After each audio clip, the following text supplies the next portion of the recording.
सिकंदराराव में भारतीय किसान यूनियन टिकैत की हुई महापंचायत।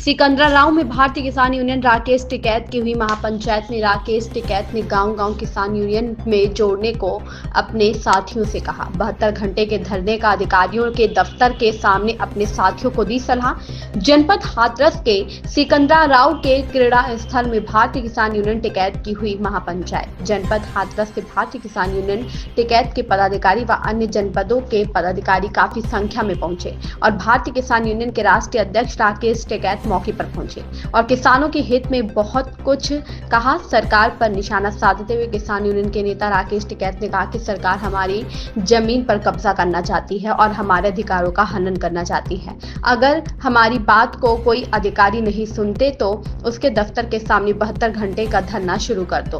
टिकैत नई पीढ़ी के ऊपर भी बहुत कुछ बोले। भारतीय किसान यूनियन टिकैत की महापंचायत में पुलिस प्रशासन मौके पर मौजूद रहा। साथ ही किसानों की समस्याओं को लेकर उप जिलाधिकारी सिकंदराराव को ज्ञापन सौंपा, जिसमें किसानों के तमाम मुद्दों को लेकर व समस्याओं के समाधान की मांग की गई और क्या कुछ कहा सुनिए। रेड हैंडेड न्यूज नेटवर्क के लिए सिकंदराराव से शारिक मलिक की रिपोर्ट। क्या कुछ कहना चाहेंगे इस बारे में? भाई कहना ये है कि एक तो बिजली प्राइवेट करने जा रहे हैं, उसका अगर तजर्बा लेना है तो आगरे में ले लो।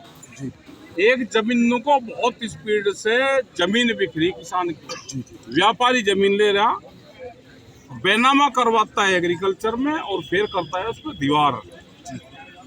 ये दीवार तोड़नी पड़ेगी, पीछे की जमीन फिर खरीद दे फ्री में। बड़ी साजिश रची जा रही है। आप देख लो, हाईवे की जमीन बची नहीं किसान। एमएसपी गारंटी कानून के लिए एक बड़ा आंदोलन, दिल्ली से भी बड़ा आंदोलन देश में होगा। ये पूरे देश में चर्चाएं हैं। बिहार का किसान भी बर्बाद कर दिया। वहाँ पे 800 रुपये से और 1200 रुपये में धान की खरीद होती है। क्या यहाँ पे चावल 8 रुपये किलो मिलता है किसी को? यही हाल वहाँ पे मक्का का है। जो पूरे देश को मक्का की सप्लाई होती है और जो जितने भी हमारे पॉपकॉर्न ये बनते हैं, ये बिहार में ही वो मक्का पैदा होती है। लेकिन वहाँ के किसान को 14 रुपये 12 रुपये किलो से ज़्यादा का भाव नहीं मिलता। तो इसीलिए बिहार को सबसे पहले वहाँ के किसान ने छोड़ा। जो यहाँ पे मजदूरी करने आते हैं ना, वे सब किसान हैं वहाँ के। वहाँ पे मंडी खत्म कर दी। यही नया एक ड्राफ्ट लेकर आए हैं और उसमें कहा है कि मंडी के बाहर खरीद कर लो। तो 10-15 साल में मंडियाँ हमारी सब रिच आ जाएगी, खत्म हो जाएगी, उसके स्टाफ रिटायर हो जाएंगे, मंडी खत्म हो जाएगी। और इनका प्लान है कि मंडियों की जगह को 500 मीटर से 1000 मीटर 800 मीटर वे इसके प्लॉट बनाकर उसको पट्टे उस पर 99 साल की लीज पर देंगे, मूल्य बेचे भी नहीं। और वो जाएगी किस चीज को, वो सब पता है किसको जानी, वो सरकार के लोगों को ही जाएगी। सरकार की नीति तो ये है कि जिस तरीके ये एमएसपी वगैरह लागू कर रहे हैं, इससे किसानों को कहीं ना कहीं फायदा होगा। कहाँ कर रहे हैं? कहाँ कर रहे हैं? ना एमएसपी लागू है ना उस पर खरीद है। हमने कहा कि एमएसपी गारंटी कानून जो भारत सरकार ने रेट अभी निर्धारित कर दिया एमएसपी का, व्यापारी उसके कम पे खरीद ना करे। एक कानून बना दो जिस व्यापारी को व्यापार करना है उसके कम पे खरीद ना करे। ये हमने कहा।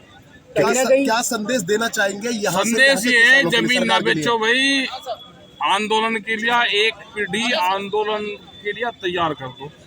घर से एक आदमी आंदोलन में, पहले वो होता था ना, एक घर का चौधरी होता था पहले, वो भारत के काम तो आंदोलन में एक परिवार 10 दिन दे दो, 20 दिन अपने खेत का काम करो, तो ये किसान की जमीन बच जाएगी। कहीं ना कहीं किसान अधिकारियों के लगातार चक्कर काटता है, अधिकारी किसानों की बात को नहीं सुने। इस स्थिति में आंदोलन करने छोड़ दिए भाई। आंदोलन 72 घंटे का कोर्स देना पड़ेगा पहले। जो अधिकारी काम नहीं कर रहा उसके यहाँ पे 72 घंटे का कम से कम धरना दिया जाएगा। एक दिन का नहीं, 6 घंटे का नहीं, 72 घंटे। ठीक है।